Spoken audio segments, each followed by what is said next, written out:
бир донор, бир оорукчан, анан бир карап жүргөн адам.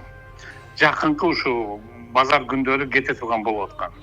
3-июнда Индиянын борбору Нью-Дели шаарындагы мейманканалардын биринде чыккан өрттөн 21 адам каза болду. Өлгөндөрдүн 3-өө Кыргызстандын 50, 23 жана 76 жаштагы жарандары болгон.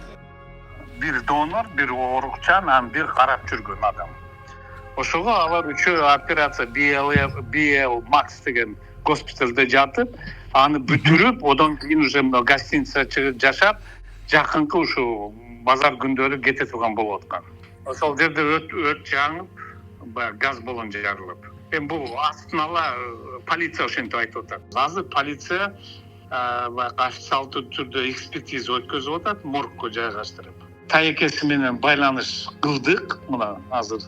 Элчи Аскар Бешимов маркумдардын сөөгүн Кыргызстанга жөнөтүү боюнча аракеттер көрүлүп жатканын кошумчалады. Алдын ала маалыматтар боюнча тилсиз жоо имаратты каптап, ичиндеги адамдардын сыртка чыгуусуна кедергисин тийгизген. Индиянын укук коргоо органдары билдиргендей, бул конок үйө ири ооруканага жакын болгондуктан өрт учурунда мейманканада жашаган чет элдик жарандардын басымдуу бөлүгү Нью-Делиге дарылануу максатында келген бейтаптар жана аларды коштоп жүргөндөр болгон. Индиялык басылмалар 40тан ашык адам куткарылып, ооруканага жеткирилгенин жазышты. Өрт чыккан учурда имараттын ичинде канча адам болгону азырынча белгисиз. Өрттүн келип чыгуу себептери да али тактала элек. Бул өрт акыркы жылдарда Индиянын борборунда катталган эң көп курмандыкка алып келген кырсыктардын бири болуп калды.